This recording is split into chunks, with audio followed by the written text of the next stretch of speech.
I'm Leah Lawrence. And I'm her husband, Mitch Lawrence. And you are listening to the Southern Spirits Podcast, where I regale my husband with Southern stories of the macabre, creepy, and strange. And I drink. So what are you drinking tonight, Mitchell? Our beer tonight is the Brown Note.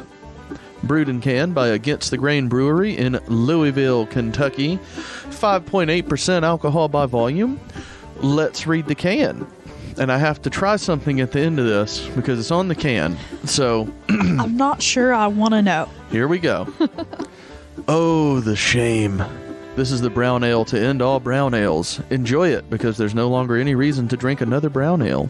You've reached the pinnacle, the disco bump, the Brown Note. Drink this beer or shit yourself trying. Pfert.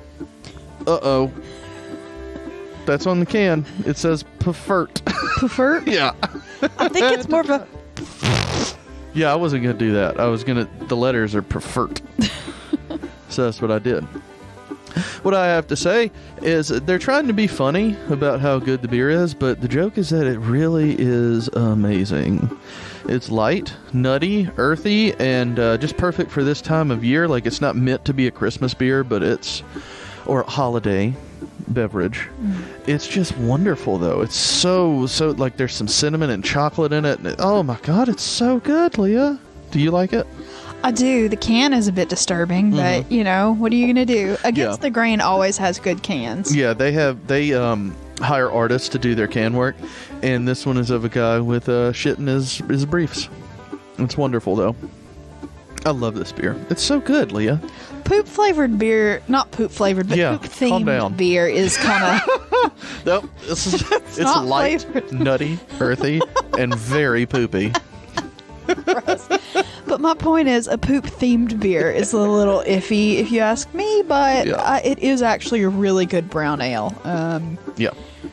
Would recommend if you like something a little bit darker, a little bit richer. It's a good beer. Yeah, and it's not crazy dark. It's not heavy. That 5.8% alcohol is kind of unheard of with a brown ale. They're normally like at least a 7. Yeah, in my experience. It's a real rich flavor without being heavy or sweet. Like an imperial. It's very fantastic. Nice. Fantastic. I love it. I gave it a 10 out of 10, Leah. Excellent. How do you feel about that score? It's a really good brown ale. I wouldn't probably give it a 10 because I'm very stingy with my 10s, but it's still very, very good. You are stingy with your 10s. We need to have a talk about that. Our shot in the dark for the night, Tickle's Dynamite Cinnamon Moonshine. Produced and bottled by Sugarlands Distilling Company, LLC in Gatlinburg, Tennessee. 35% alcohol by volume. Let's read the bottle. And Leah, settle in because this one's going to take a minute. It's a long one. I'm here as long as you're here. Let's do this. Here we go.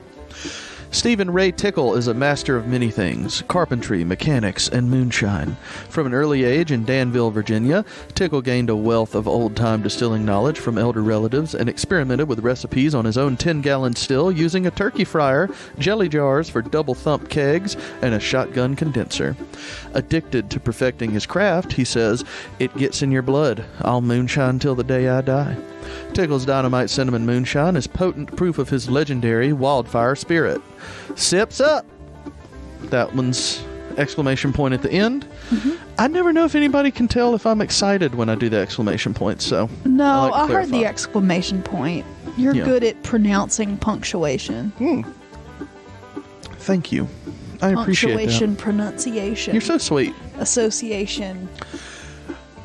Association. Cinnamon Moonshine Bar. Anyway, this moonshine is very refreshing. It's not spicy cinnamon, but it tastes like spicy cinnamon. Does that make sense? It tastes like a Red Hot without the, or Big Red Gum without, the heat. Yeah, I put Fireball in here. It tastes like not Fireball whiskey, but the little candy. Fireballs, like a Red Hot. Yeah. It tastes just like one of those, but it's not hot. Yeah, it's like an Atomic Fireball, cinnamon, Red Hots, hot tamales, that kind of thing, but without that prolonged burn. So good. So smooth. Wonderful, actually. I don't remember it being this good when we tried it at the actual distillery. I don't know. Maybe it's just bringing it home and getting to enjoy it in a relaxed setting. No, it's more like the little cups. So they, when you do a flight, like a tasting there at the distillery, they put it in communion cups. And, well, you know. Jesus shot glasses. Yeah. Hallelujah. Anyway, but the little shot glasses are just like little communion cup thimbles. So they give you one of them and you take shots out of it. And, you know, you have a little bit of residue and it mixes. And I don't think that it's an experience. And I think everybody should do it because it's fun. And then you kind of walk around Gatlinburg kind of drunk off your ass, depending on if it was your first tasting or not. Anyway, it's a great experience, but I don't think it's like the full. You don't get everything out of each flavor just because you're tasting them back to back. And like I said, you can't clean that cup completely in between. So you could lick it out. You could, but then you'll look like that weird kid that's licking out their communion cup. So I'm doing that next time, COVID or no COVID. I'm gonna lick my communion cup out in the middle of the Sugarlands. Gross. Yeah. Well, I gave this a 10 out of 10 on ice by itself. It's just really, really refreshing. Amazingly flavorful. We mixed it with ginger ale, as we do all of our cocktails. It was so good. It's 10 out of 10 as well. So 10 out of 10 overall, Leah. We got 2 perfect offerings tonight. How do you feel about that? Sounds exciting. You heard it here first. It's exciting.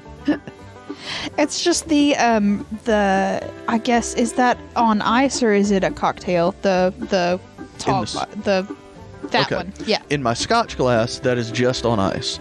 In my solo cup, that's with ginger ale. It's just very vibrant. Yeah, it's very red. It's red, and it looks like you're drinking like a candy cane martini or something. It's very red. Crimson, I dare say. No, crimson's not that pink, but anyway.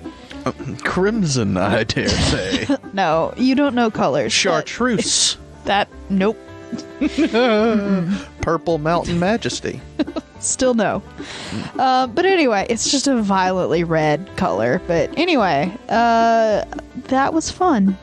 It was a great alcohol section tonight. I'm proud of it.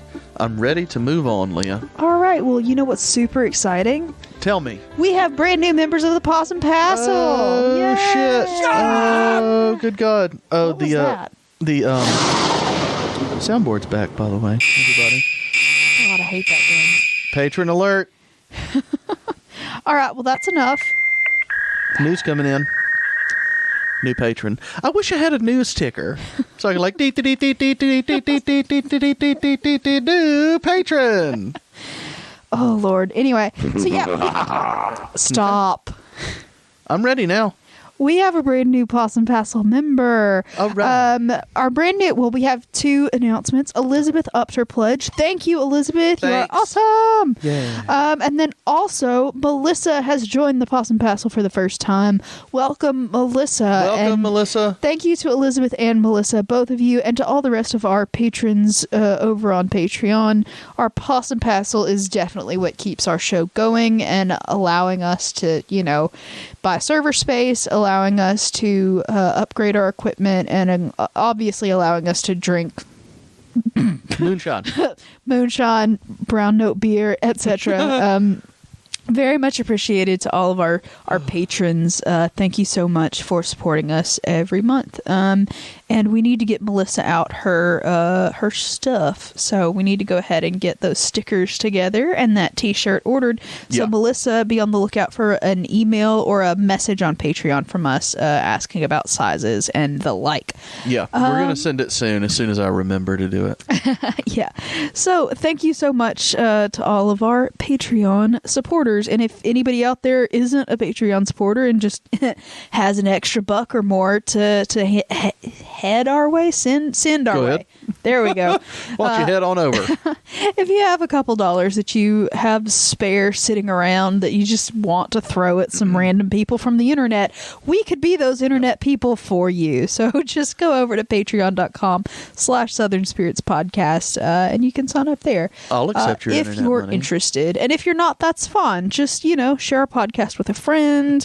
Let other people know that we exist. That's a great way to support us without spending $1. So. Yeah. You don't have to spend the money. But, no, definitely not. We appreciate it very much. But yeah, very no much. pressure. I just feel weird accepting people's money, but at the same time, I'm not using it. You know what I mean? It's all business money. We've never used any of it personally, but still, it just feels weird. Yeah, but starting any kind of business. But, we are an LLC, so it's technically a thing. Anyway, we pay taxes, etc. That sounded so fucking shady, but I was being serious. We pay taxes. We pay taxes, yada yada yada. Wink, wink. No, we really do. But anyway, there was that one time. Look, I don't fuck with the IRS. They will come after you. Anyway, so we also have what do we call it? Listener mail. Listener mail. That's what it's called.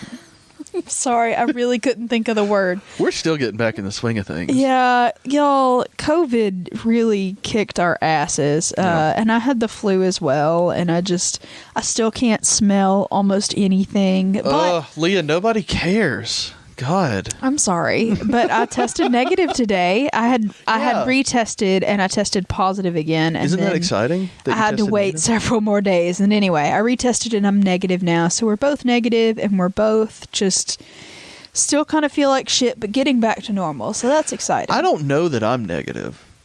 Our offices technically have you have to be negative to come back. But both me and my supervisor were out for the same period of time. And I went to the doctor and still came back positive. And they told me at my work, well, the doctor said you did your quarantine and they gave you permission to go back to work. So just come on back. So I never got a negative test. I feel fine. So I'm pretty sure I'm negative. But I could still be positive. I don't know. I'm negative. So anyway. Good for you. Yeah. Listener mail. This comes all the way from Washington, D.C. It's a lovely postcard of the John F. Kennedy Center of the Performing Arts. Mm-hmm. And this is from Chris. And my cat will not stop headbutting my microphone stand because he's a jackass. Yeah, Steven, fuck off. Rubbing all over that mic. Oh, he wants to claim it as his own. Yeah. Anyway, so it says, hello to my favorite possums. I wanted to send a postcard from one of my favorite places. I live about 45 miles from the Kennedy Center and can't believe I've gotten to see shows at such an amazing place. Hamilton inspired my daughter's love of theater and our scheme to see the show at the Kennedy Center. Love hearing about Leah's theater experience, love the show, and look forward to the podcast every week. Love from Maryland, Chris. Thank you so much, Chris. Thank you. We really love a postcard, that. and I haven't. I don't think we've got any DC ones up.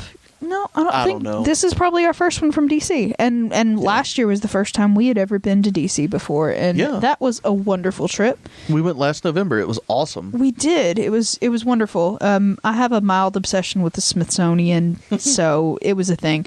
But I've never been to the Kennedy Center. I think it would be a really cool thing to see something there. We can do it. I saw something in New York at the. It's not the Kennedy Center in New York. It's the Natural History Museum.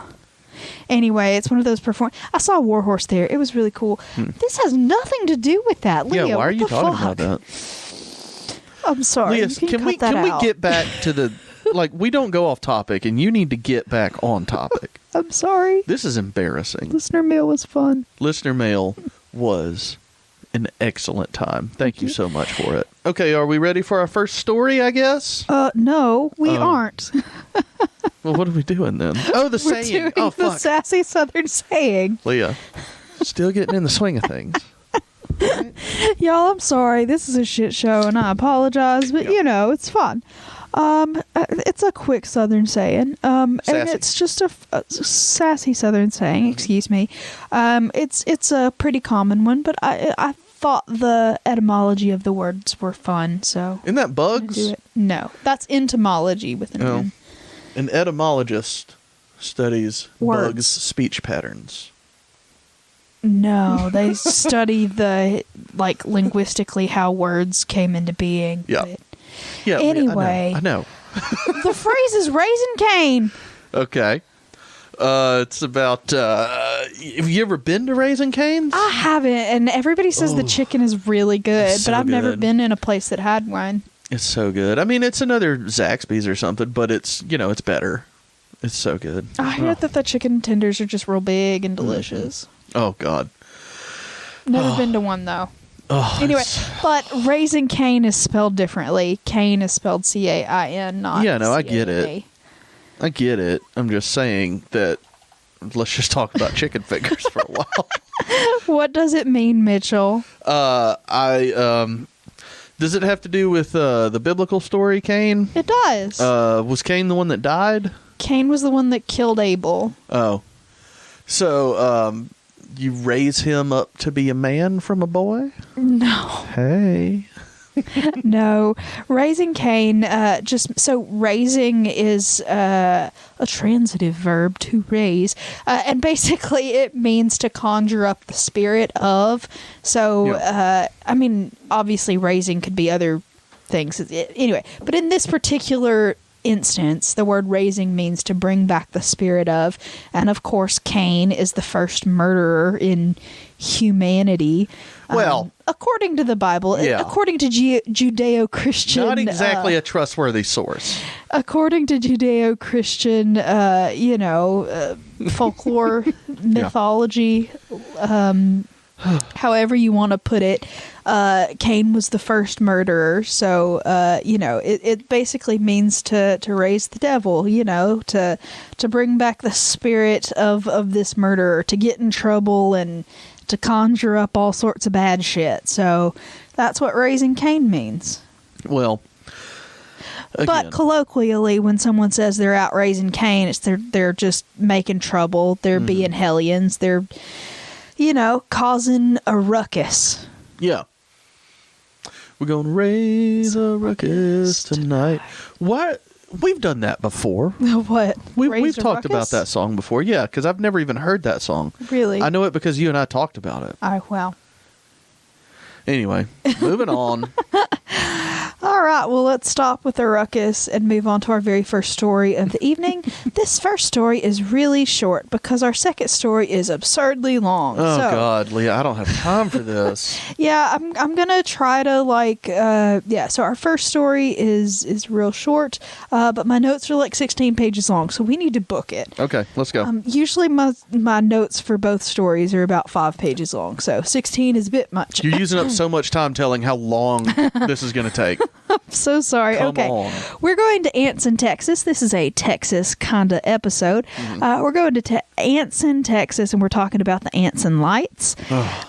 So it's located about 20 miles north of Abilene, Texas, and it is a pretty small town, around 2,430 residents as of the last census in 2010. Yeah. And it has a few claims to fame. One of them is it's the birthplace of Janine Riley, who was the lady who sang Harper Valley PTA. She was a one-hit wonder. I mean, good God. The day my mama socked it too. I thought you the were Harper say Valley PTA. The judge place of Janine, or the judge place, good God. No. The birthplace of Janine Pirro. And I was like, Leah, that is not something to be proud of. No, it's the Harper Valley PTA lady. It was also the inspiration for a popular movie, so Shot in the Dark. All right. Wait. Here we go. Which movie was it the inspiration for? Was it A, American Graffiti, B, The Majestic, or C, Footloose? Oh, I know it's not American Graffiti. I don't know that, but I'm gonna think that it is. I'm going to say, since I've never seen it, Footloose. You're right. Yeah. It's Footloose. Footloose. Kick off your Sunday shoes. See, I saw the Majestic, I think, and I've seen some of American Graffiti. Yeah. And I didn't remember anything about the towns, but I was pretty sure that it wasn't where Janine Pirro was born. So wrong, Janine. Hold on. You got to come take this shot. Take your headphones off so that you don't fuck something up. There you go. You enjoy that, my love, because it's so good. I don't know how a whole shot's going to be by itself. What do you think? It's fine. Okay, good. I'm excited then. I'm excited to take a shot of it. It's a little more burny when there's more of the liquid, but it's really not bad. You can take a shot. I didn't chase it, and I'm fine. Yeah. Oh, I'm just sitting here chugging it on ice. Ooh, goddamn. This is a new favorite.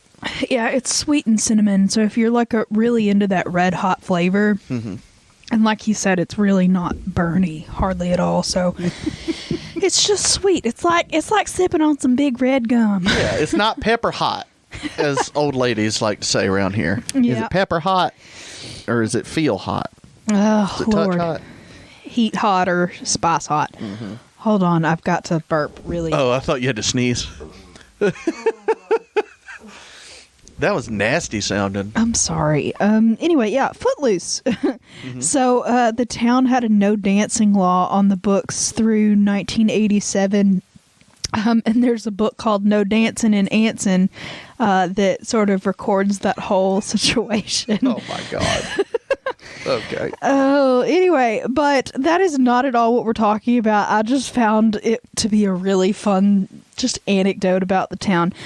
The actual ghost lights are not caused by not dancing. So what it is there's a legend that the lights are actually the soul of a pioneer woman who was living in Anson, Texas in the 19th century. So it was her, and she had been widowed, but she still had some sons. And the boys were sent out to go chop wood. And the night, it was sort of twilight, and they were bringing in wood for, fires and stuff like that. Okay. And they had always been told, hey, if you get out at night and you can't really get back, or something's wrong and you need help, flash this lantern in groups of 3 to summon help, and she'd go out and help them. And unfortunately, the boys got hurt and did not end up flashing their lantern, and they ended up dying. Well, and so her spirit was so upset that she's sort of wandering the plain looking for her sons. And the way you summon this ghost light is you get on this road. It's got to be a warm night because it only happens in warm weather. Yeah. It's got to be a cloudless night, and you head east on 17th Street there in Anson, and you go. It's sort of past a graveyard on the outskirts of the town, and then you take a right-hand turn down this. This is way too specific. You take a right-hand turn down this dirt road that goes by the graveyard, and once you reach the crossroads there, you've got to face the main road and park, and then you wait for a little bit, and then you flash your headlights 3 times in groups of 3, so the pioneer woman knows that you've got to have help. And if you do this all right and you sit in the exact right spot, ghost lights will appear, and it will sort of hover towards your car. And the thing is, there are actually recordings of ghost lights there.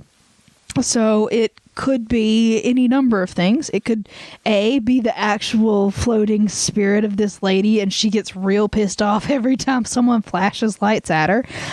Some people believe that it's a reflection from cars on the highway. I think that was debunked a while ago, but some people still think that that's the prime suspect.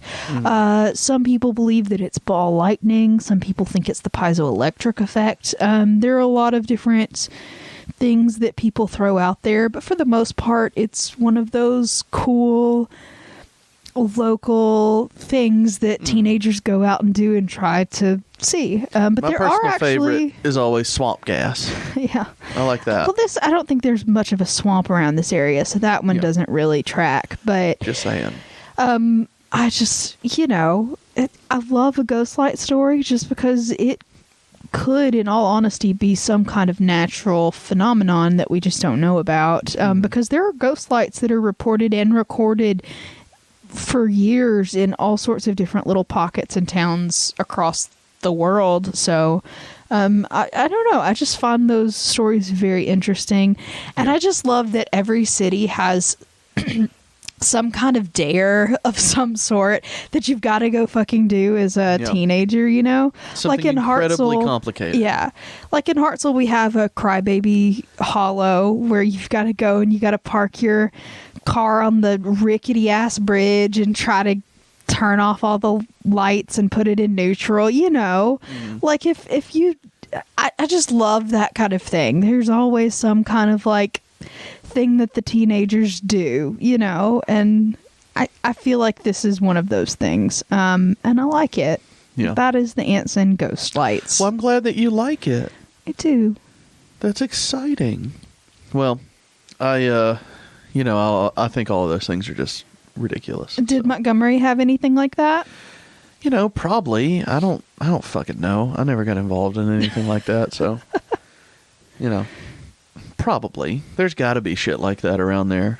I went to Crybaby Hollow in Hartselle the first time with a very, very creepy ex-boyfriend of mine. The situation wasn't creepy, but goddamn, the company was. The road isn't. I mean, it is a creepy road. Don't get me wrong, and the bridge doesn't have rails on either side. It's just sort of like a concrete plank kind of situation that goes across this little brook, which is mildly terrifying. But I was much more like, in hindsight, it was. The danger in that car was not the bridge. It was the dude, but whatever.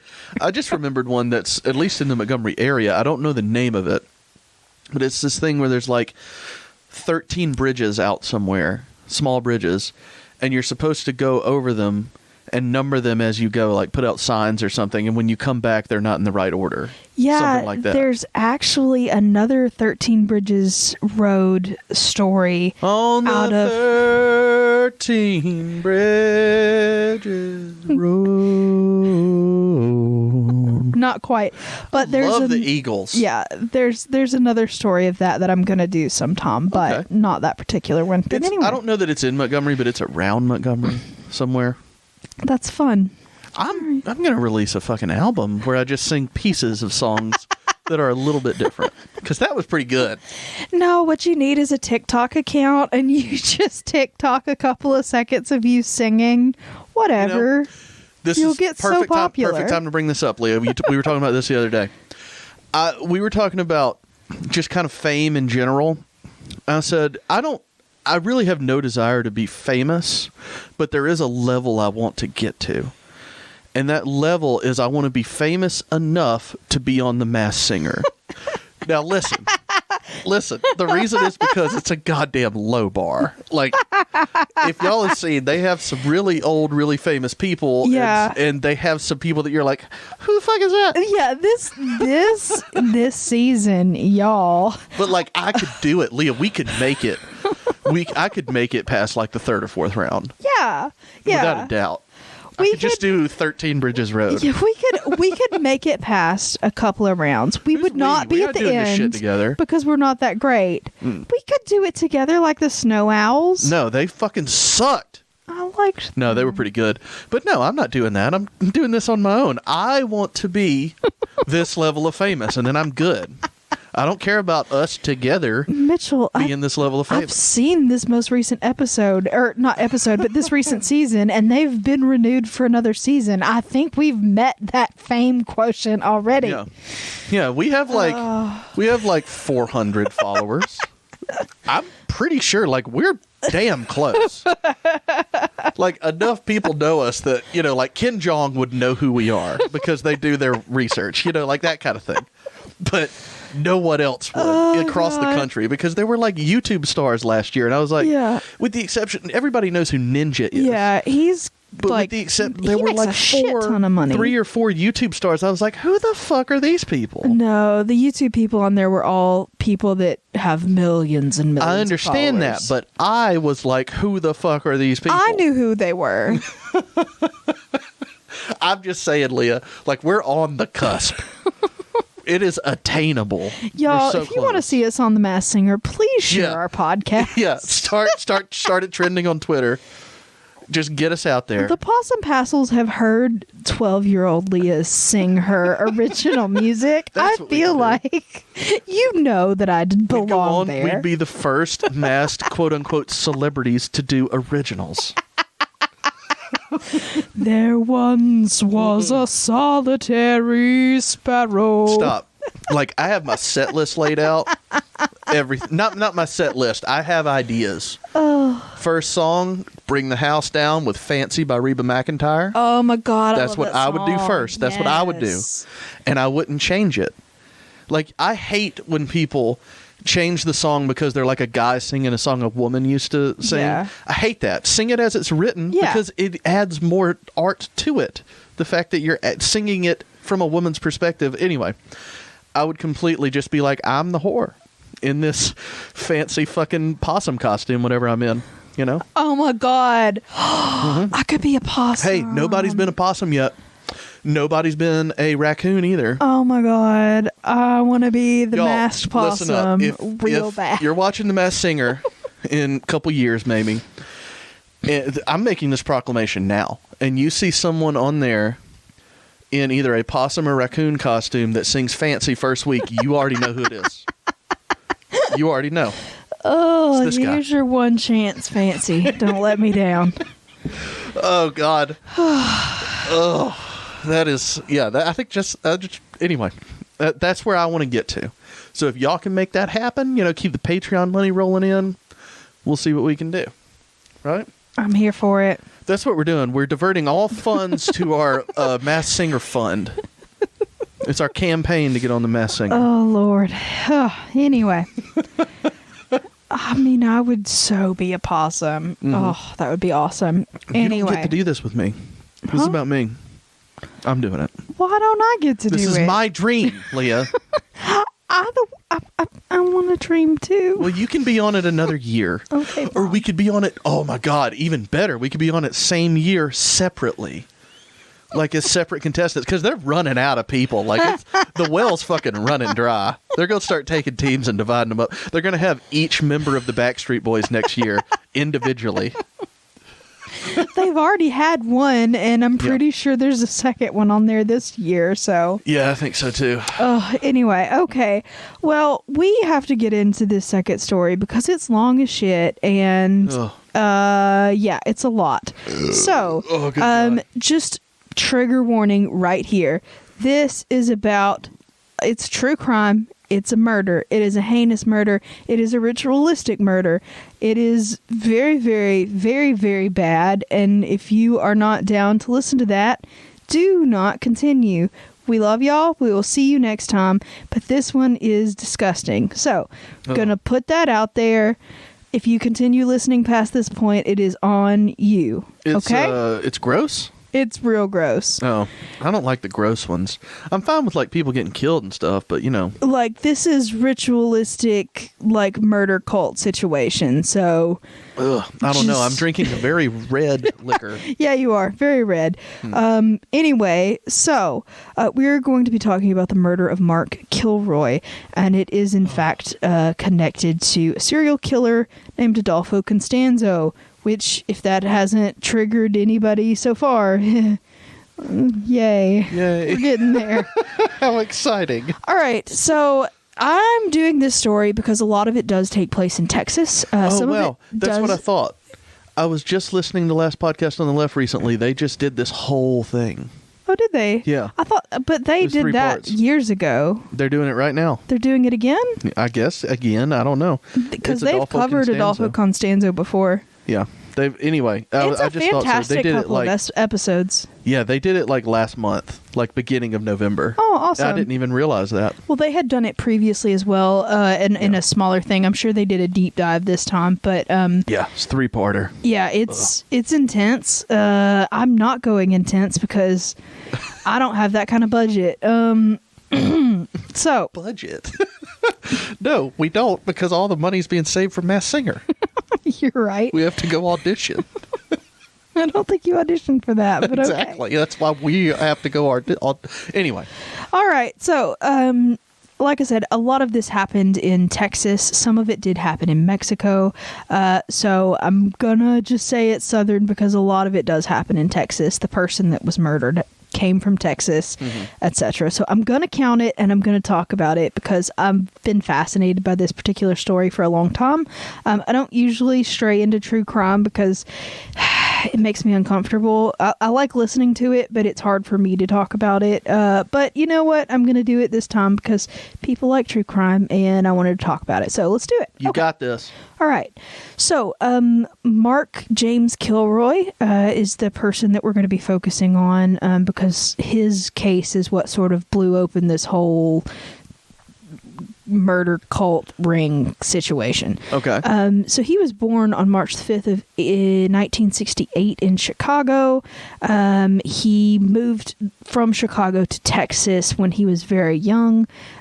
He grew up in Santa Fe, Texas, which is a small town outside of Houston, and he lived there with his parents and his brother. He went to the local high school, was very, very good at most sports. He played baseball, basketball, and golf. He was very academically gifted. He was a Boy Scout, an honor student. Like, he was an all-around, good kid, trademark, Okay. I'll take your word for it. Yeah. And after he graduated from high school in 1986, he attended Southwest Texas State University in San Marcos, Texas. And then he transferred to Tarleton State University in Stevensville, Texas. And he attended there on a basketball scholarship. Oh. So he was, pretty good at sports and the like. So shot in the dark. Oh, here we go. And it's early because, I don't like asking crazy questions about murder. So while attending Tarleton State, Mark actually joined a fraternity. Which fraternity did he join? Oh, God. Was it A, Lambda Chi Alpha, B, Sigma Nu, or C, Pi Kappa Alpha? I know you did this because you know what fraternity I was in. Yes. And that was Sigma Nu. Everybody out there. Yeah. I don't think it's that one because you wouldn't do that, even though you really want to. So I'm going to go with C, whatever C was. You're incorrect. Oh. He was Lambda Chi. Yeah. You are right that I put Sigma Nu in there just for funsies, but no, he was Lambda Chi Alpha. So he joined that fraternity at Tarleton, had a good couple of semesters, but then he realized that athletics really wasn't what he was going for. He decided that he wanted to become a pre-med student so he could start studying for the MCATs and get into medical school. So he transferred again to the University of Texas at Austin, where he declared pre-med and started that whole thing. Okay. So he had been going to that university in Austin. He was doing great, and it came upon spring break time, and they had been studying real hard, and they decided that they were going to, him and several of his friends decided that they were going to go do spring break in South Padre Island, which I'm sure all of you remember MTV as a child. No. Spring break was a thing. Oh, okay. Spring break in South general. Padre Island. Again, I wasn't big on MTV. Like, I watched Road Rules every once in a while. MTV every year during spring break always did live remotes from South Padre Island. Right, I remember that. It's a big spring break. I remember town. them doing a big spring break thing. I just didn't know the location. Yeah, it was almost always South Padre Island. or at least what I remember as a kid. And when I say a kid, I mean like a really young kid. And I don't know why I was watching any of that, but probably because my 5-year older brother was probably watching shit like that because bikinis. Yep. So what are you gonna do? I do enjoy a good bikini. Well, were a lot of them. Anyway, so let's see. On the 10th of March in 1989, so the year I was born, 31 years ago. Yep. You're so old. Mark's friend Bradley Moore, he finished his exams at Texas A&M. He drove to Austin to pick up Mark, and both of them headed back home to Santa Fe, Texas, to pick up their friends Bill Huddleston and Brent Martin, and then they all piled into that car and headed to South Padre Island, Texas. It took 9 hours to get there because it was kind of foggy, and it's just a long ass way because Texas is huge. So they end up in South Padre Island right before midnight, and they check into the Sheraton Hotel, and they just, fall asleep, ready the next morning for their first full day of spring break. So it was pretty early in the week, because the spring break season is 5 weeks long because, the different colleges stagger everything out. So when they first get there aren't a ton of people there. But within a couple of days, over the weekend, as it progressed, thousands and thousands of students from all over the U.S. start showing up, and it is fucking packed. And down there, like, beer companies sponsored all sorts of different activities and events. There were movies and concerts and surf simulators and like filming TV commercials. And one thing that they actually participated in was they had free phone call booths. So they all called their parents that day, and that was like the last phone call that Mark's parents actually got from him, which is very, very sad. But later in the evening, after that first day, they met a bunch of students from Purdue, and they had a party until the next morning, had a great time, etc. So the next morning, they did exactly what they did the day before. They went to the beach and hung out for a while. Then they went to, behind their hotel, there was an event every day called the Miss Tan Line Contest, which I'm sure you can extrapolate what that was. And after that event was over for the day, they all went to the hotel and they took a nap, and then they decided it was time to go party in Mexico. So they left South Padre Island and they got some dinner at a Sonic, and then they drove to the International Bridge. So it's the Gateway International Bridge that crosses between the U.S. and Mexico there. So they parked their car close to that bridge, and they crossed over into Mexico on foot. So they met some friends that they had met on the beach earlier there, and they spent the night in the Sergeant Pepper's nightclub in Matamoros, Mexico. And they had a great time. They crossed back over on foot after they were done drinking for the night and headed back to their hotel. No problem. Everything's going great. The next day, on March the 13th, he and his friends ended up going to Miss Tan Line again, because why not? They met some people, had some fun, and then eventually they decided, hey, it's 10:30 now, pretty late, and most of the stuff around their hotel was kind of dying down. So they're saying, hey, let's go back to Mexico. So they go back to Matamoros. They park, like they did before on the border. They crossed on foot. And that night, Matamoros was covered in tourists. 15,000 plus spring breakers from the U.S. were just completely everywhere in this town. That just sounds awful. Yeah, it sounds absolutely miserable. And it was just packed. It was just awful. The streets and the clubs and the sidewalks were all just packed with super drunk American college students just looking to enjoy cheap liquor in Mexico, and drinking laws that allowed people that weren't 21 yet to drink whatever the fuck they wanted. So they all decided that they were just going to find the bar that had the shortest line and go in. So they ended up at a bar called Los Sombreros, which was sort of a rock music-y kind of bar. And they had a few drinks there. And then they were like, well, this is fun, but it's not as like exciting as we had hoped. So they went down the street a little bit to the London pub, and they found a livelier group of folks that were, you know, screaming and shouting and singing and throwing beer, and ladies were dancing, and, you know, just a little bit more of a lively situation. So they go in, they have some fun, they meet up with some women that they had met at that Miss Tan Line contest earlier. They're just partying, having a good time, nothing terribly out of the ordinary. But it gets to final call around 2 o'clock in the morning, and they all get together and they're like, hey, we need to go back to the hotel. So all of them kind of step out of this bar that they're into, and they see Mark Kilroy, the victim.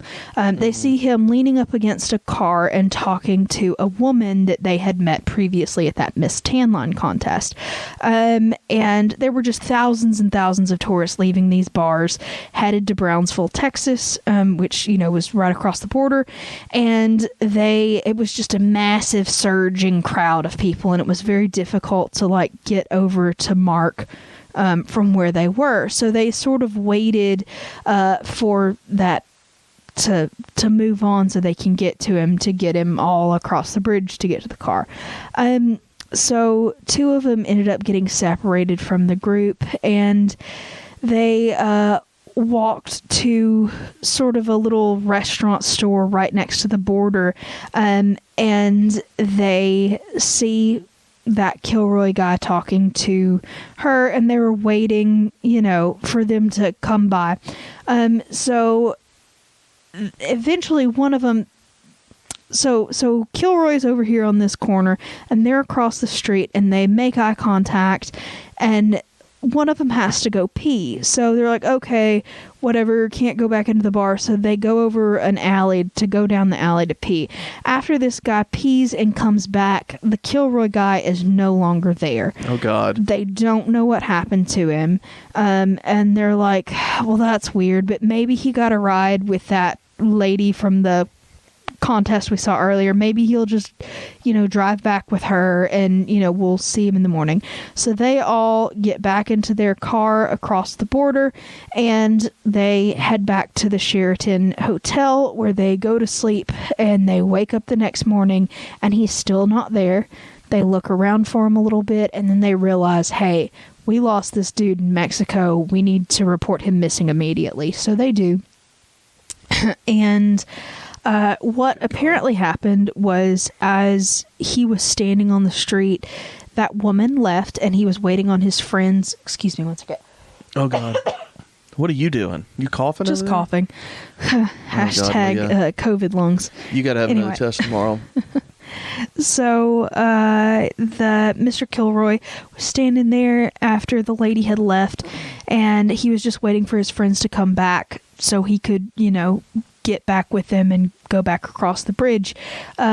But there was a man that was parked inside of a red truck, and he called to him and said, hey, do I know you from somewhere?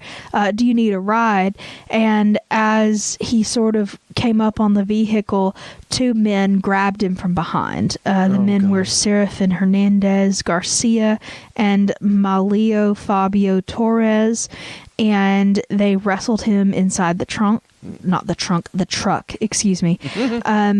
And so Kilroy was a pretty big dude, and he was very athletic, and he kind of broke loose from them for a couple of blocks, but another car coming from a different direction ended up, you know, catching him, and anyway, they shove him in this truck, and they subdue him, and they handcuff him, and they stick him in the back of that second car. So they end up driving him through the back streets of the city, and they end up taking him out to this sort of the outskirts of the city, and they take him down this long dirt road between cornfields, and they end up at a private ranch called Santa Elena, and they ended up leaving him locked in this car overnight, handcuffed, and obviously that's fucking terrifying. Yeah. And they leave him in this car overnight. So after the next morning happens, they come out to, the people that were on the ranch come out to see Kilroy. They give him a little bit of food and some water.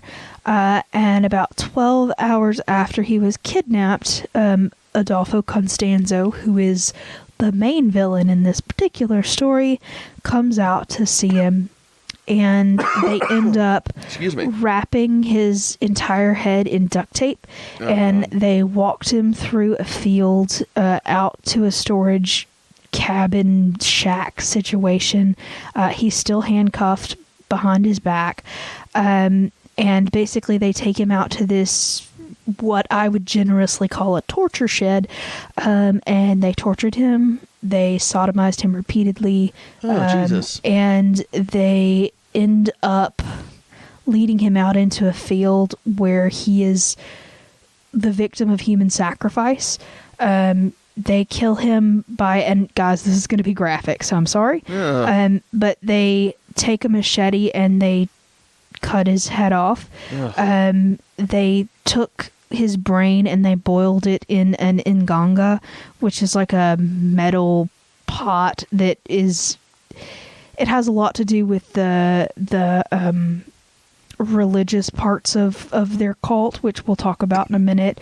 And they take the rest of his body. They cut his legs off at the knees. They run a wire up through his spinal cord. And that was to enable them to pull the bones out after his body decomposed, because they were going to use his spinal column bones as decoration for stuff. You know, they were going to make necklaces and that kind of thing out of his thing. So they, inserted an easy retrieve wire, because that's a thing. Jesus Christ. So they dug a hole and they stuck his body in it. So, more about the culty people and sort of what they believe. So the guy that was in charge of all of it, like I said before, was Adolfo Constanzo. He's Cuban American. He was born in Miami, Florida, in 1962. His dad died when he was a baby, so his mom relocated to Puerto Rico, and she, married his stepfather there. They went back to Florida in 1972, and the stepfather died shortly after them returning to Florida, and he ended up leaving them a pretty big sum of money behind. His mom married again, and this time she got married to a man that was heavily involved in drug trafficking, and he was also heavily into occultic black magic practices. Yeah. So this particular stepfather taught him basically that if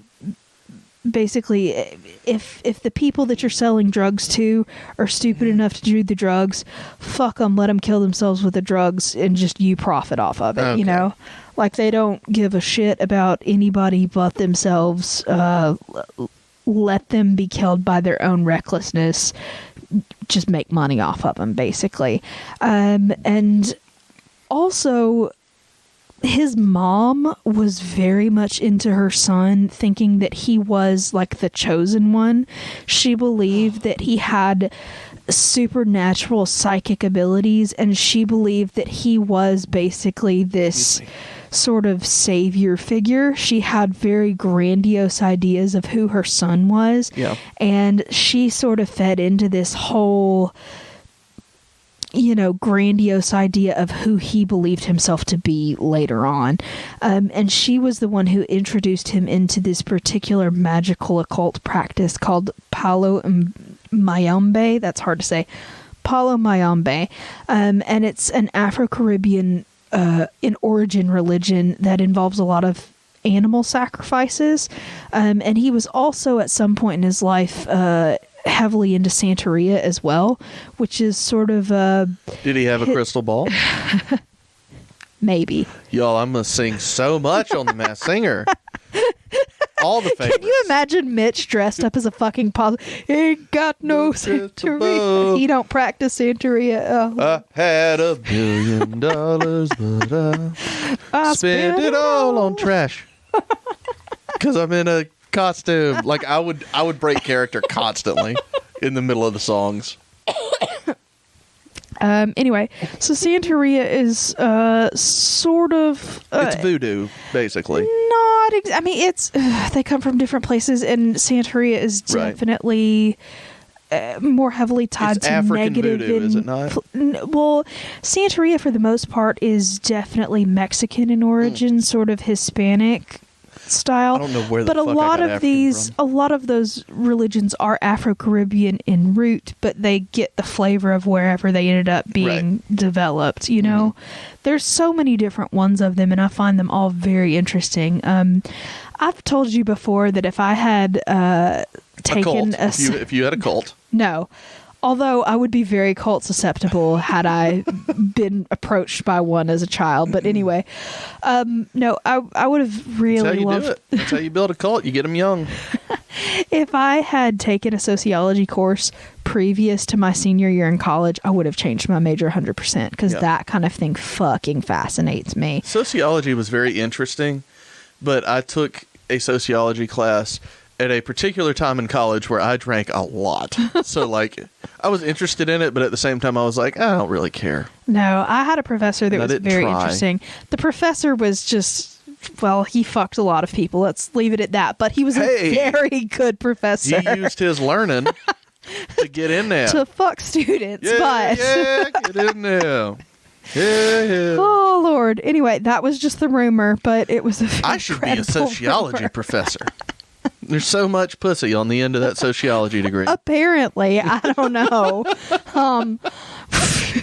I just had to take the class to graduate, but if I hadn't waited till my senior year to take that class, I definitely would have changed my major because I find all of that shit very interesting. But anyway, he did in fact practice Santeria, and he probably had a crystal ball. And anyway, so he started out as in the Palo Mayombe. He started out as a Polero, which is just sort of their basic level practitioner, and he ends up going through the levels and, you know, apprenticing himself to other high priests, and he ends up becoming a high priest himself, and they call that a padrino.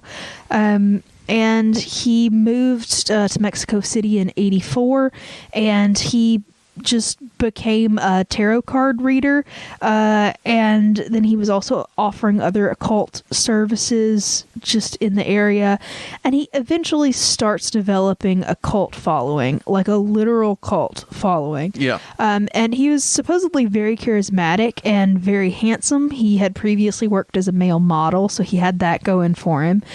He claimed that he was a psychic, and he had lots of power due to his, you know, religious affiliations with Palo Mayombe and Santeria, and he started mingling with the very rich upper echelon people in Mexico City, and he had a reputation for predicting the future and offering cleansing rites, and he became really popular with a lot of narcos because he quote unquote had offered them protection, like spiritual protection from law enforcement. He also ended up very popular with some crooked police officers because they wanted protection from being found out as being corrupt police officers. I get it. So he was very popular with the people that were sort of on that criminal fringe, and he was just offering them occult services to protect them from you know, bad things. So I'm in. He like this guy, dude. That was a very brief summary of some of the crazy shit that he was into. And I guess since last podcast did this story recently, I guarantee you they go in very in depth in this, and I bet it's a really good episode. Yeah. But see, that's what I like. I like cult leader type stories, and that, like, I love listening to those things. So I started it. I'm like halfway through the first episode, so I honestly couldn't tell you everything that they've done so far. But it's, it was last month. So y'all go listen to that. We'll see y'all on the flip side. Some of their personal in-joking is a little bit coarser than I care for, but research. Oh, really? It's too much for you? It's not too much. It's just sometimes they do take it farther than I would care for. But they're a bunch of dudes, so I don't expect much more than that. But their research is impeccable, and I enjoy that. So. Yeah, they actually read the things that they do. I read? Fuck you. That's why I love doing this show, because I don't do a damn thing. No, you really don't. It's so much fun. Oh, you should start pulling more weight around here, babe. No, I do the alcohol. Anyway, so that was the main cult leader, but there was also another person that was involved as a leader of this group, and her name was Sarah Aldrete. I think that's how you say her last name. Aldrete, Aldrete. Sure. Aldrete, maybe? Aldrete. It's French? I don't think so. Anyway, Sarah, she was in fact an honors student and a cheerleader at Texas Southmost College, and she was actually the girlfriend of a drug dealer that was linked to the Hernandez clan, and his name was Gilberto Sosa, and he was linked to Adolfo Constanzo because Constanzo really wanted an in with the Hernandez clan because he was getting into drug dealing and smuggling himself, and also he wanted to having an introduction to those people would allow him to, gain more power and prominence as an occult person by being the one that protects them as well. So she sort of got in on that ground floor by being linked to this guy as well. And she actually became the cult's main recruitment person. So they believe that she used her feminine wiles. She was a very beautiful woman, and she used her attractiveness to help lure men to join the cult. Nice. Or she lured them and set them up to be abducted and killed, which is awful. She so fucking weird. She recruited people by first showing them the 1987 thriller movie The Believers. Fucking what? I've never seen the movie. I don't know. But it was about a New York City cult that practiced human sacrifice for money and influence, which was basically what they were doing. Yeah. And apparently, according to the people afterwards, after all of this shook out, they said that they were forced to watch that film over and over and over again to indoctrinate them to the idea that they have to kill people in order to maintain this whole setup that they have going. It's so fucking weird. Okay. But anyway, the people at the college didn't really suspect her of being in and leading a murderous cult of any sort. They didn't say she was abnormally behaving. They didn't really, she was just like a pretty cheerleader. What are you going to do? Yeah. But she was definitely heavily involved in cult activities and drug smuggling operations. Some of her classmates did say they found it suspicious that she was driving a brand new fancy car with a telephone in it, which is a little suspicious for a college student at the time. But for the most part, most people did not really think that she was into anything nefarious, and she basically just used her proximity to the border to be able to sort of separate her lives. She went to school. She also led a murderous cult. What are you going to do? And so it was overachiever, right? It was very weird. For a while, a lot of the law enforcement tried to pin her as having like a dissociative identity disorder of some sort. Why? But for real, they don't believe. I don't think that was the case. I think she was just good at leading a double life. You know what I mean? I don't. Okay. Most people don't believe she actually had any actual dissociative problems like that. But anyway, the ranch that was there in Matamoros where Kilroy was murdered and all this, the center of the cult activity, was owned by Brigado Hernandez, and he was not a follower of Constanzo, but I believe some of his family that also helped run this ranch, and it was, I believe, like just a legitimate farm ranch situation that this other stuff ended up happening on. But then let's see. I'm sorry. The notes are so fucking dense, and I'm trying to see what I can like skip over without like. You're doing a lot here. Fucking everything up. But I think that's mostly sort of the cult people that were involved. So getting back to Mark Kilroy, so he's disappeared. He's, been murdered in a terrifying fucking way, and he's been reported missing. So eventually the police start looking for this guy.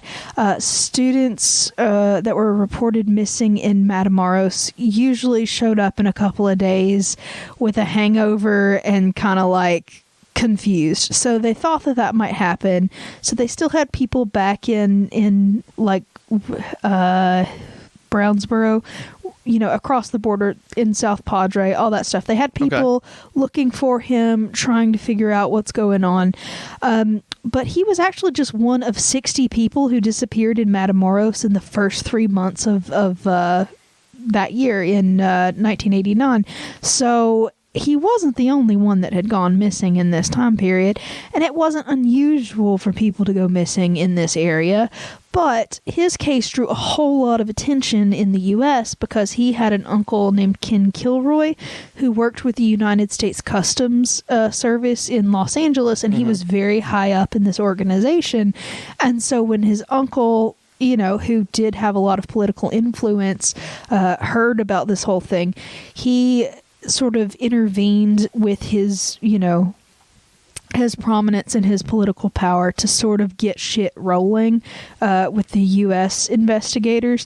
So eventually that gets rolling, and the Mexican Federal Police and the U.S. Team of investigators come together, and they start trying to figure out what's going on. They questioned informants and witnesses. All of the family came down. People from the town start spreading all sorts of flyers offering rewards for this missing guy. And eventually they're not finding this guy, and they definitely think that foul play of some sort has been involved. They think that he might be a victim of drug violence or some kind of robbery situation.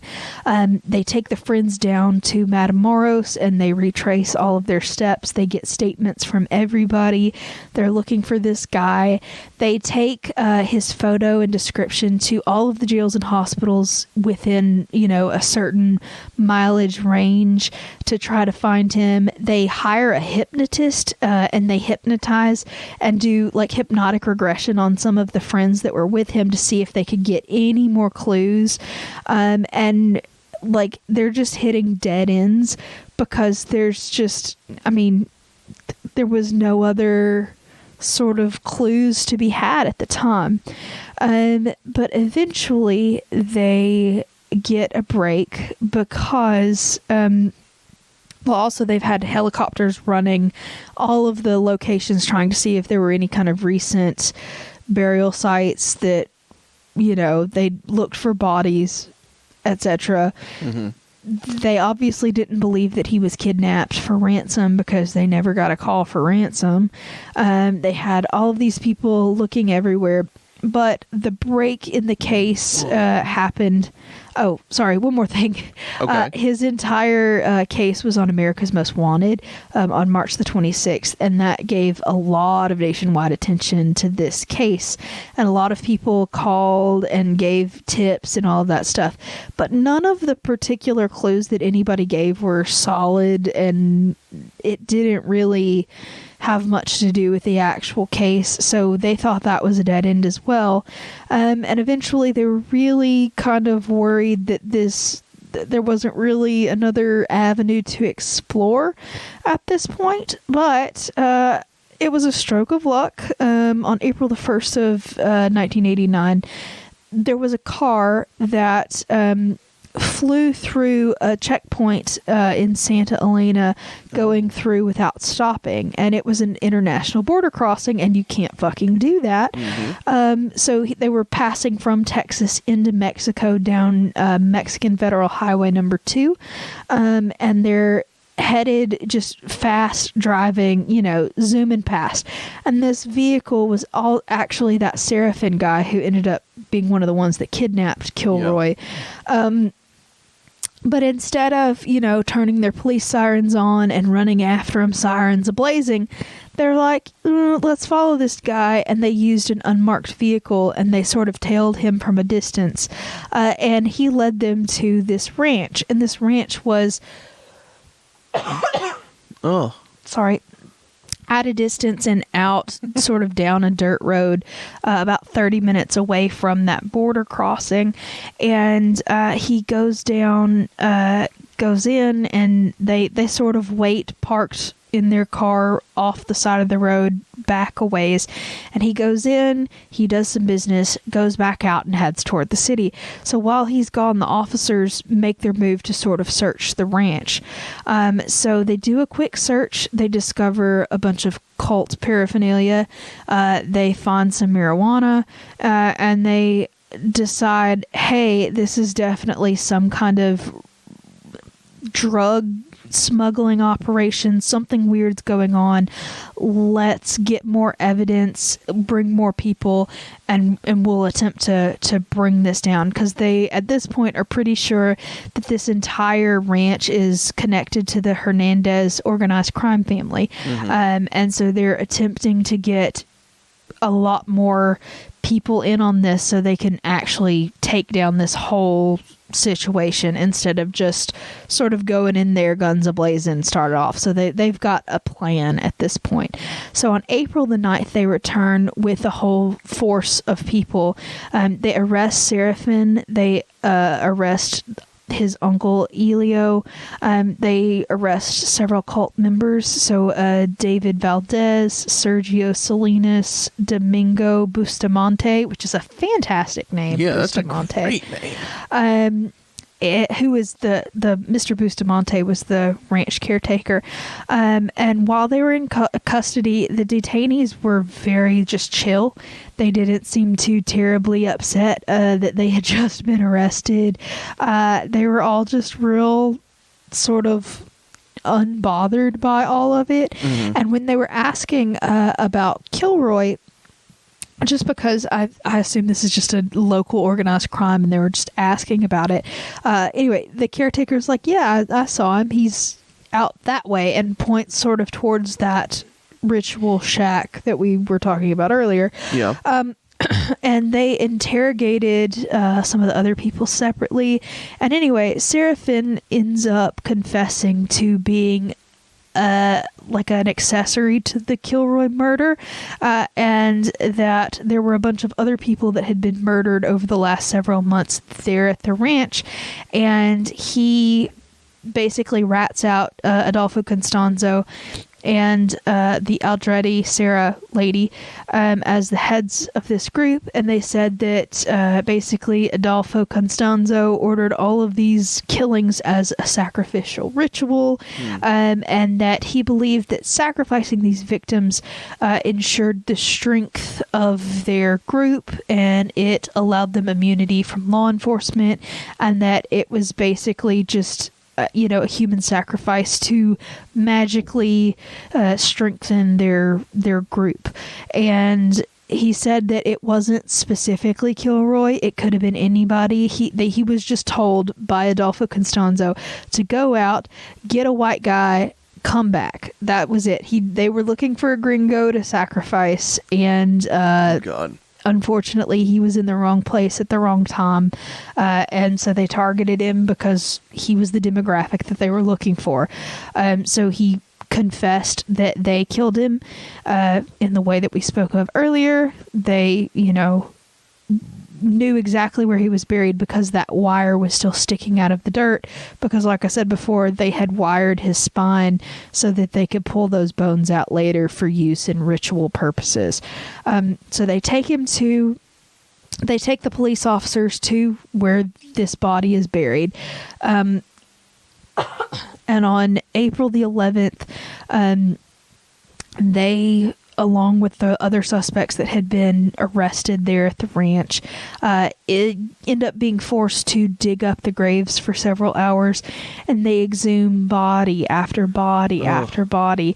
And they also did say that they didn't cut off his legs because it was a ritual thing. They cut off his legs because they didn't want to dig the hole any deeper. So if you cut him in half, it's easier to... Smaller hole. Yeah, smaller hole. And that, I just thought that was weird. Yeah. Anyway, but I mean, it's practical. It is a smaller hole. Leah, we're not going to get into this. I'm sorry. We're not going to get into the practicality of chopping up a body. I mean, it is a smaller hole. But anyway, they end up digging up about 15 bodies. All of them were male, and all of them had been killed over about a 9-month span of time, and the corpse of Mr. Kilroy was identified by the Brownsville police. They matched his dental records with the teeth, and they concluded that most of the victims that were killed were rival drug dealers, sort of rivals of other organized crime families, and that a couple of them were random sacrificial victims like Kilroy was, but most of them were targeted victims. Out of the 15 bodies, about 3 of them were never identified. And along with the bodies, they also seized 243 pounds of marijuana, 108 grams of cocaine, 12 firearms, including 3 submachine guns, 11 vehicles, all equipped with telephones. And then they found the nganga, which is that iron pot that had human brains, a goat head, chicken feet, a turtle, herbs, a horseshoe, and coins mixed with animal blood in it.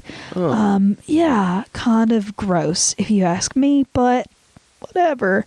Anyway, they take all of these people into the Mexican Federal Police, like department. I don't know, the building. Anyway, and they had sort of a press conference, and obviously journalists from everywhere are asking questions and all of this stuff, and they still don't know where Adolfo Constanzo or the Sarah Aldrete is, and they're basically they've got these people in custody, but they're still after the main people. They're looking for these other 2, and I have a lot more shit about. I've got pages and pages of notes about what happened very specifically after this, but I'm gonna sort of sum it up because we're running pretty long on this one, right? It's an hour and 20 minutes. God damn, Leah. 17 minutes so far. Okay. We're fine. So basically, keep going. Yeah. So they think that Constanzo has fled the Matamoros area. They believe that he could be in Miami, where his mother lives, which he was not. They also believe that it's very possible that he went to Houston because he had several properties. He had lots of properties and safe houses and just little places to live all over this area. But they also had connected him to a big drug bust that they had made in Houston earlier the previous year that was a lot of cocaine, and it was a lot of cocaine. So they believe that it was very possible that he went to Houston. So they look in all of the places in Houston that they think that he could be. He's not there. They end up going back to Matamoros and looking around for him. And eventually one thing leads to another, and they realize that he's fled to Mexico City. So once they track him to Mexico City, they talk to a lot of the occultists in the area. They end up finding a dude paying for a crap ton of groceries with American money, and that was suspicious in the area, and so they end up realizing that it's one of his henchmen and he's buying groceries for Adolfo Constanzo. So eventually they track them to this apartment building in an area of Mexico City, and basically, Adolfo Constanzo ends up seeing the police on the street down below him, and he's kind of lost his mind at this point. Not that I think that he really had a lot of a mind at this point either, but like he had gone a little crazy, and he starts throwing gold coins and cash sort of out of the windows.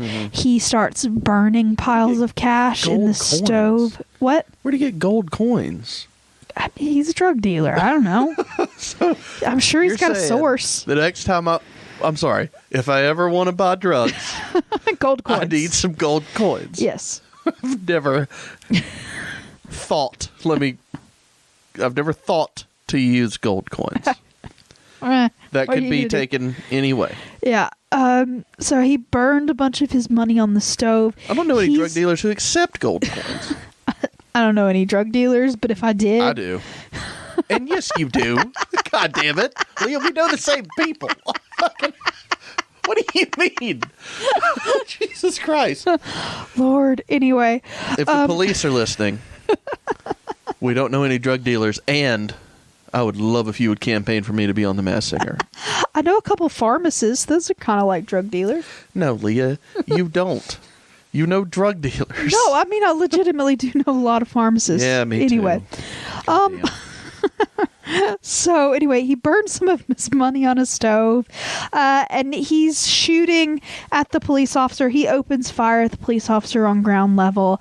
He runs out of bullets pretty quick in his handguns, and he's freaking out. And it takes him about 45 minutes, and he eventually gives up. He's gone a little crazy at this point, like I said, and he had a lady in there with him, Quintana Rodriguez, and then another dude whose last name was De Leon, and he ends up saying, hey, we're not going to make it, and those bitches aren't going to get my money, so kill us. And the De Leon guy's like, excuse me, what are you saying that I should be doing? He's like, you're gonna take this machine gun and you're going to kill me and this lady. And he said, I don't think so. So Adolfo Constanzo punches him in the face and says, oh yes you are, and gives him this machine gun. And so Adolfo Constanzo and that woman, Miss Rodriguez, he hugs her inside a closet, and the other guy opens fire with a machine gun and kills them at point blank range with a machine gun. And anyway, the Sarah Aldrete woman was also in the area. She did not end up dying. She didn't get shot. She runs out of the apartment towards the police officer saying, hey, Adolfo's dead, you're good, like, we give up. And anyway, they all end up getting arrested. Obviously a lot of these people are still in prison, and if you're very interested in this story, there's very detailed records of all of the punishments and all of the things that everybody ended up being addressed with. The Aldrete lady ends up claiming that she was not a leader in any of this. She says that she was forced into it, that she was being held against her will, etc., that she wasn't luring anybody into it, that she was barely even a part of it. She had just been initiated, tried to distance herself very much from this situation, but I don't think it worked very well. Yeah. And she's actually written a book about her quote-unquote involvement with the situation, which everybody believes is just a bald-faced fucking lie. She published the autobiography in 2003 about how she met Constanzo and all of that other stuff, but it is widely believed to be bullshit, self-serving bullshit. Yeah. But yeah, so that is sort of the very basic overview of that story and of those serial killers. And like I said, if you're very interested in that story, apparently Last Podcast has done something super cool with it, so go listen to that. I don't know that they've done something super cool. Well, I mean, I enjoy their storytelling, so if you enjoy their storytelling, I'm sure that is going to be a very interesting thing. And I don't know, as something that I thought was very interesting, just because, I find weird shit interesting, one of the things that I thought was interesting with this particular case is it really fed into the Satanic Panic of the 90s. Yeah, it did. That's a big part that, like, the very little I've listened to it, they talked about that. So it really fueled, and by the way, they were not Satanists because they didn't practice, like, none of their belief systems were Judeo-Christian in origin. So Satan, as Christians believe in Satan, it just isn't a thing in that religion. Yeah. I just want to reiterate about Satanism that it is literally just a troll religion. Yeah. It was literally started to be like, we worship Satan, LOL. There are theistic Satanists and there are atheistic Satanists. And theistic Satanists do actually worship a deity of Satan. The ones that you're talking about, the Church of Satan, are atheists. Yeah. But anyway, this particular group believes in Kadi Mpembe, which is a devil-like figure in their religion, the Palo Mayombe. But it's not the devil. And then a lot of journalists kept spreading erroneous things, saying that it was all cannibalists and there was satanic. And granted, the shit that they did was absolutely horrifying, and it was just awful in general. Yeah. But they were not Satanists. They were not cannibalists, or, there was no cannibalism, no traces of cannibalism found. So a lot of these journalists were getting little bits and pieces of the story and then just wildly exaggerating it. And it really, really stoked the flames of the Satanic Panic that was going on in the United States at the time. So that's just part of... I just think it's very interesting how one isolated case can really inflate some of the other things that happened in the United States as a result of that, and as a result of just misinformation getting into the journalism of the time, which you see in a lot of true crime as it, comes to deal with the Satanic Panic situation in general. So, I don't know, I probably did a god-awful rendition of this particular thing, and I apologize. I enjoyed it. But I find it to be a very interesting just case in general, and so I hope you enjoyed it. My sources for that, obviously Wikipedia, because they lay things out pretty straightforward, and it was a good place to find other sources. Texas Monthly had a really interesting article about it, and then actually an article from Rolling Stone really got into some interesting little tidbits. So those are my three sources, and I hope you enjoyed it. I enjoyed myself. Good. Personally, I had a great time. All right. Well, would you like to get directly into a Toasty McToasterson? I think so, because having not drank really for like 3 weeks, I am a little inebriated. Excellent. And I don't know what I can contribute at this point. All right. Well, hoist your goblet high into the sky. And I can do that. Get going. Oh. All right. If you flash your headlights 3 times or more, the ghost lights of Anson will float to your door. Don't go spring breaking in South Padre Island, even if the girls are real hot. If you get separated from your friend group, your brain could end up in a pot. Drink. That was terrible? Strange. What's the cadence? Yeah. Strange cadence. Because it didn't go together. Shut up. Leave me alone. It's been 3 weeks. I don't have to rhyme for you. You're right. I'm catching up on the drinking. You're catching up on the toast writing. You're right. Look, I never claimed to be a good writer ever, so... No. I never claimed to be a good drinker. What is this? What? You had a career, sir. Yeah. Yeah, that's right. I was getting real good at it, and then we fucking got COVID. Like, I was just hitting my stride. I was hitting my peak. This is prime peak drinking years. Indeed. And then all the bullshit happened. Yeah, well. So yeah, if y'all want us to be, or one of us to be on Masked Singer, just start it up. Start tweeting at Ken Jeong, and just don't tweet at Jenny McCarthy. Just leave her out of it altogether. I don't like her at all. If that show would just dump her, I would be super pumped. But anyway. Dump her, replace her with us. Fuck being on the show. Let's be on the show. I really kind of just want to be in a costume, though. Yeah, I do too. See if they'll let us do it. The masked host of The Masked Singer. We have a spinoff. That would make you the guest host.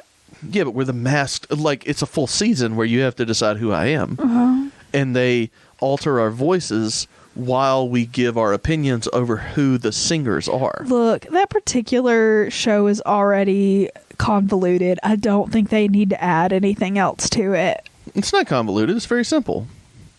There's a quote-unquote celebrity in a costume singing.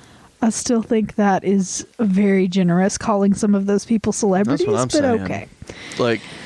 I don't fucking get it. But it's not for me to get. It's for me to be entertained by. Indeed. And you know what? It's very entertaining. It's even fun to go back and watch the old episodes and just try to guess who the people are. If you've never seen it, we did it last year. We watched everything that was out, which was, I think, the first 2 seasons. Yeah. By that point. I enjoyed myself doing that. Yeah. Did you? Yeah. Yeah. Okay. I guess Leah doesn't want to talk anymore. So I'm tired of shit. We've gone on. I've literally talked for an hour and a half by myself. Yeah, that's true. I think my throat hurts. I've talked for 2 hours, so it's been 3 hours, Mitchell. If your throat hurts, I think you need some cinnamon moonshine. I don't think that's the case at all. It helps. It helps. I'm going to go get some caffeine-free tea. I'm going to soak my throat, and I'm going to take a nap. Soak that throat, baby. All right, well, let's just get out of here. What do you say? All right. Sounds good to me. All right, y'all. Thank you for listening. Follow us on Facebook, Instagram, and Twitter. Join the community chat on Facebook. Send us a postcard, P.O. Box 1743, Hartselle, Alabama, 35640. Join the Patreon, patreon.com/Southern Spirits Podcast. Send us an email, southernspiritspodcast@gmail.com. What have I missed, Leah? You should go watch Leah's crafting videos on YouTube. You can find a link on our social medias. Yep. Yeah. Craftpocalypse on YouTube. Indeed, I am Look her up. fabulous. Yeah. And family friendly on that particular platform. Yeah. Someone put on on the community chat that was really nice, but I did not expect you to be that wholesome. Yeah. Why'd you not talk about dicks while you were making the thing? I said the word fuck a remarkable few amount of times. Oh, I thought you were going to say I said it a lot, but it's not in the video. No, I didn't. Yeah. I don't cuss on YouTube because I want to monetize my 63 subscribers eventually. Hey, if we can get there, that will eventually become Masked Singer. Oh, yeah, fingers crossed. So if you want to see us on The Masked Singer, please go subscribe to my YouTube channel. People still aren't going to know who the fuck I am if they're watching your crafting channel. Oh, Lord. Beside the point, thank you so much, everybody, and we will see you next time. Bye, y'all.